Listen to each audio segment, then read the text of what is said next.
this video? Well, the secret of my household is that I don't cook. My husband, David Korten, is the cook, and he is very good. But I do have a dish that I cook because he does not cook desserts. So I have a rhubarb plant in my garden, and about this time of year, it starts to produce one heck of a lot of rhubarb. Now here on Bainbridge Island, we're also famous for strawberries. So you can imagine where I'm going with this. We are talking about rhubarb strawberry crumble. I don't like to make a pie. I don't roll dough very well. And I love to make just the crumble on top. And that is super delicious. We have just one big idea, and that is that we want to help inspire millions of people's active engagement in making the huge changes that are needed in our society today. So we started with the notion that our many aspects of the way our society and the whole world operates is unsustainable. We are headed toward a cliff, and we have got to change course. And our other hypothesis, or premise, is that the big changes are so large that leaders at the top are not going to be able to make them. That what it will take is people from the grassroots inventing new ways to live, new kinds of institutions, new policies, new ideas that will take us to a different way of living, because we know that 50 years from now, our world will not look like it does today. So the fundamental idea here is to lift up the stories of the people who are doing those changes, who are living in new ways, and show that actually the changes that we need to make, many of them are fun, they're inspiring, they are ways that can bring us to a more joyful world, a more sustainable, fair world that everyone can enjoy being a part of. So these are not sacrifices. These are changes that we can all be a part of and be glad we are. Well, it's interesting. We've been cultivating really large networks of key social change leaders over these 18 years that we have been publishing. So people come to us with their stories, for one thing. We also, in the magazine, we have themes. So, for example, a theme about cooperatives. So then we go out and we look for who's doing the very best work on cooperatives, and we invite them to write for us. Similarly, online, we have beats. So, for example, food. Local food is a beat. So we're actively looking for who is doing the best stories. And sometimes people like yourself drop by, and they're out there searching for good stories and give us leads. So the great thing is that there are so many stories out there. When you look at the community level, rather than simply at the national level, which most media do, but when you look at neighborhoods and towns and cities and states, and you look abroad to other countries, the stories are everywhere. And we knew that when we founded Yes, and I will tell you that in the 18 years since then, the stories have proliferated enormously.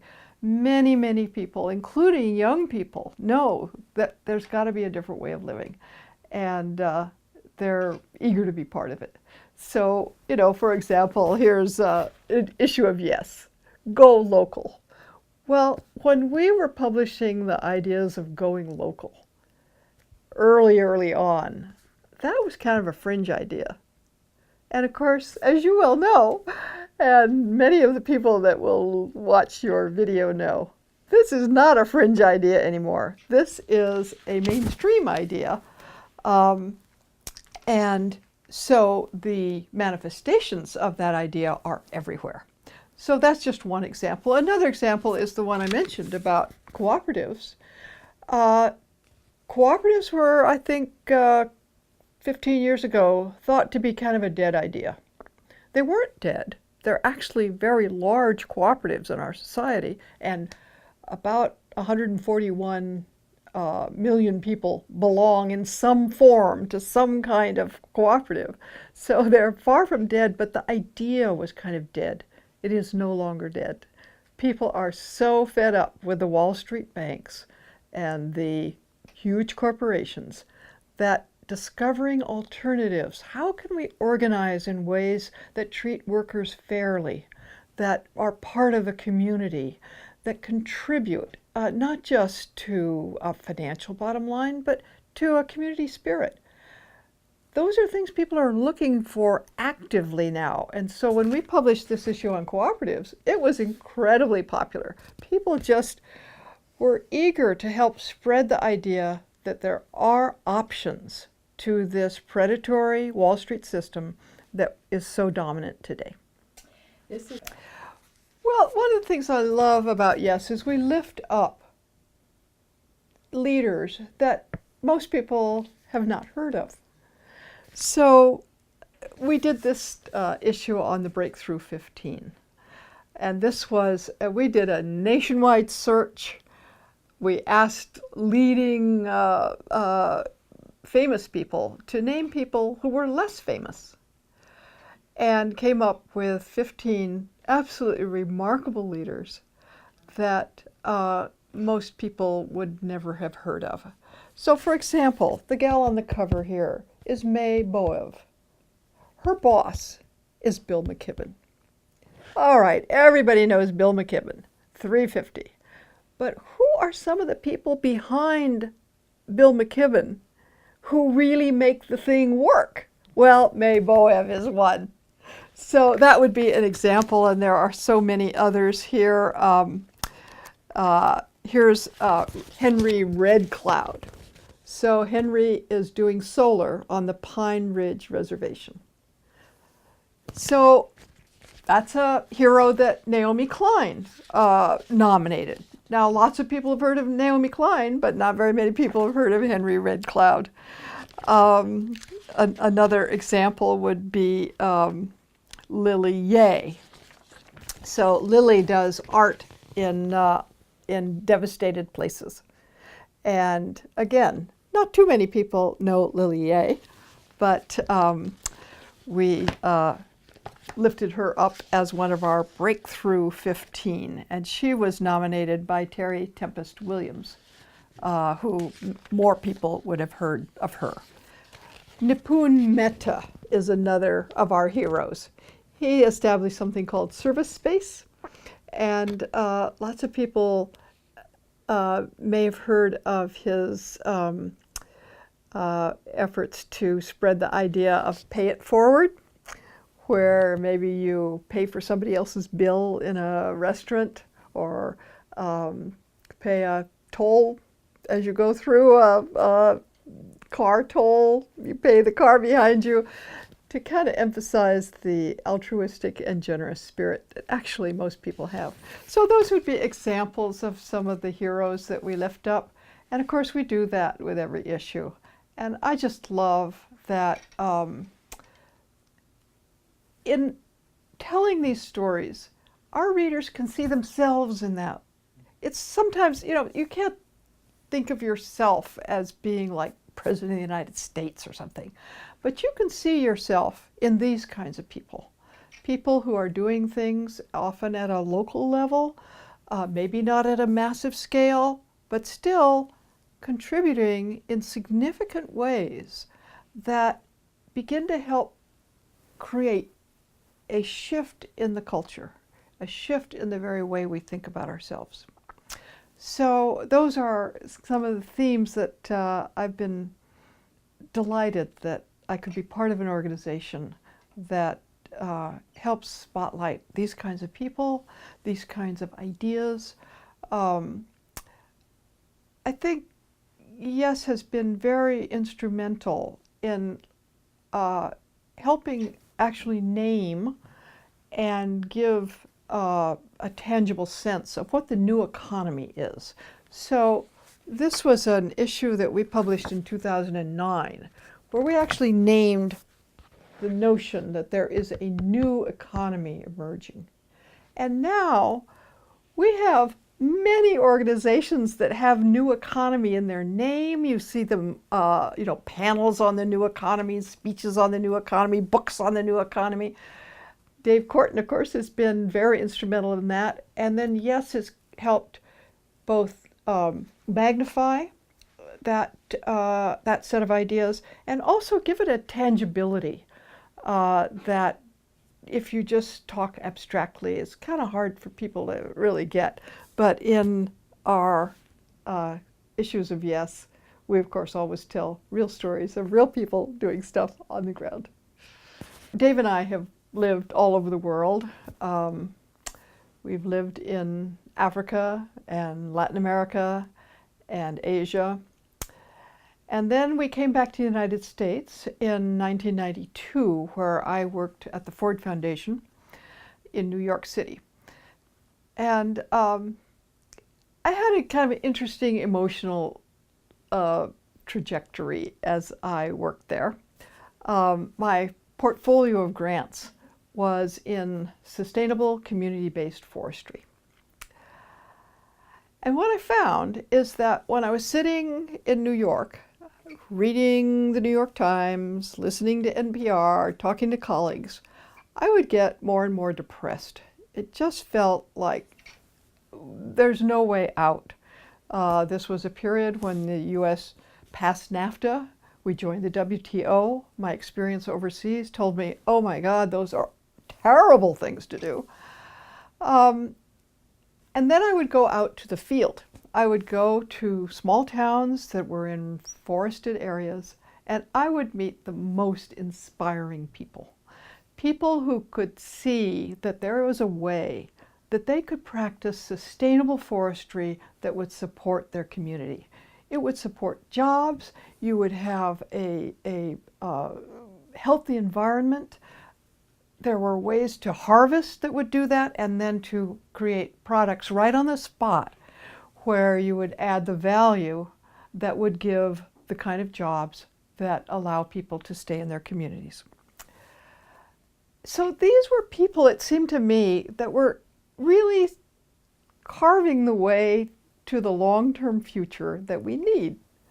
They could see that you've got to learn to live in cooperation with nature, and you've got to make it work for the community and the people who live there. And I just felt more people ought to be able to hear these stories. I get to learn them on the Ford Foundation's dime, because I could fly to Montana or Kentucky or Arizona or wherever.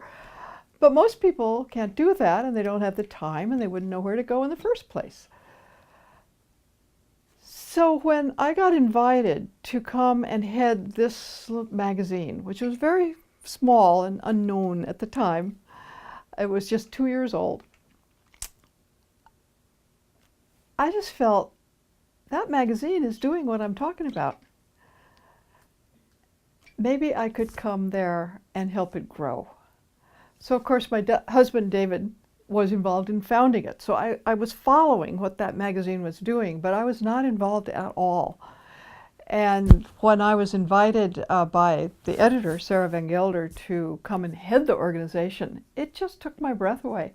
It was kind of like, I think this magazine is doing the very thing I've been saying needs to be done. So I felt that maybe I could help this organization grow, that the very small audience that it had at the time needed to be really huge. It needed to affect millions of people. I didn't know if we could do it, but it felt worth the try. So Dave and I moved from New York City to Bainbridge Island. The magazine was in the basement of an old house at the time. It had a staff of 4. I was the 5th. And we absolutely did not know if this would work, but it has. We've grown remarkably, and I think it's not an exaggeration to say that we actually do reach millions of people.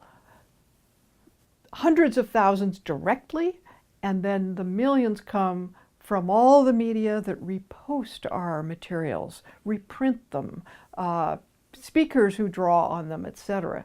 So it's been very satisfying to see that growth and be part of the kind of inspiration that we can bring to people. So we started with the magazine, a rather small subscriber base of about 5,000.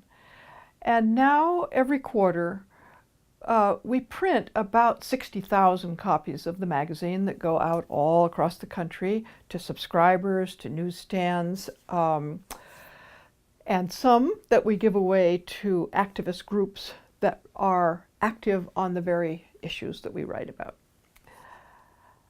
In 2009, as the web just began to explode in terms of its influence, we realized we have got to really be far more active. We had been publishing the articles from the magazine on the web. So we had a website that people knew, but there was so much happening, so much more that we could cover. And we realized that when we write really timely articles, they get reposted. So we launched something called Yes Takes on the News. So that's our Yes Take on the News, and we began to publish every day. So that's what we do now, publish every single day. We have a fabulous web team that picks up the stories that enable you to see that there really is another world happening. So for example, last week, the big headline regarding global warming was that the Antarctic Western ice shelf was doomed. That is a really depressing thought, that the sea levels are bound to rise and much devastation will follow. So that's a very important headline. That's not our headline. Our headline was Stanford divests of its fossil fuel investments, that the students had caused that the Stanford endowment is $18 billion, and they are divesting of coal and fossil fuels. So there you can see, on the one hand, yes, global warming is happening, nobody's denying that. And on the other, the world is changing. And it's people power. It's those students who were absolutely on their administration's case that we cannot continue to support a fossil fuel industry that is ruining our future. So that would be an example of the kind of contrast of yes with what you also get in the mainstream press. So the online presence allows this kind of timeliness. Stanford had just done that the day before, and we publish it. So this is the very exciting thing about the speed with which you can do things on the web, that a story breaks and that most people may well have missed, and then we can pick that up and show it to people. Along with the online daily publications, we developed a special email called Yes This Week. So that became our roundup of our top, 7 or 8 stories of the week. And we now have 85,000 people subscribed to Yes This Week. And what I love about that is it's this weekly dose of a whole set of stories that give you a different perspective on the world. So while you may feel like it's all going to hell, the alternative perspective of, wait wait, yes, we have a great unraveling going on, and we also have a great turning going on. Here's a picture of what that great turning looks like. So the fact that people get that every single week, it's Friday afternoon, and your people can sign up at yesmagazine.org. Just sign up for the email newsletter and just get a dose of a different perspective on the world every Friday afternoon. Yeah, that's a really great question. We all know that magazines and newspapers have hit really rough spots over the last 5-10 years. And unfortunately, many of our kind of sister publications have disappeared. And that makes us sad. We don't think in terms of competition. We think in terms of a collegial set of publications that we want to succeed. So why have we been able to succeed when others haven't? Well, a number of others have been for-profit. And the for-profit model on this kind of magazine doesn't work. You absolutely must have passionate readers who are willing to support you. For example, there was a lovely magazine called Hope, and it's gone. It was a for-profit. It was subsidized in the beginning by another magazine because the owner owned a magazine called Wooden Boat. And he used the profits from that to subsidize Hope, but eventually he didn't want to do that anymore. So I think a really critical factor has been the passion of our readers. So, for example, we have a program in which people sign up to give a monthly gift, like $5 or $10 or $20. And we now have over 2,000 readers who are signed up for that.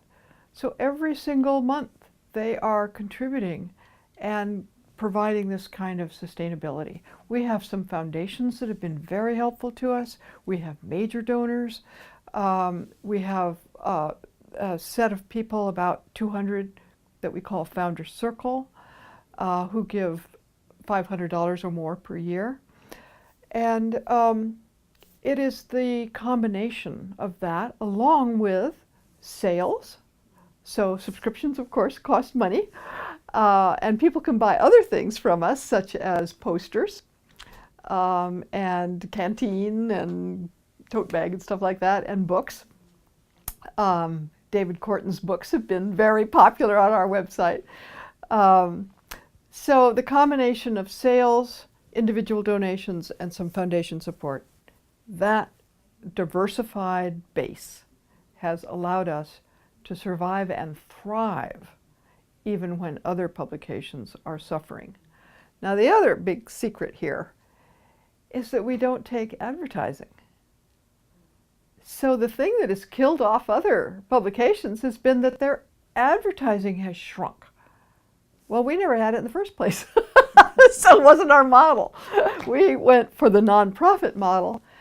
And even though I don't have anything against ads, I think ads can be okay.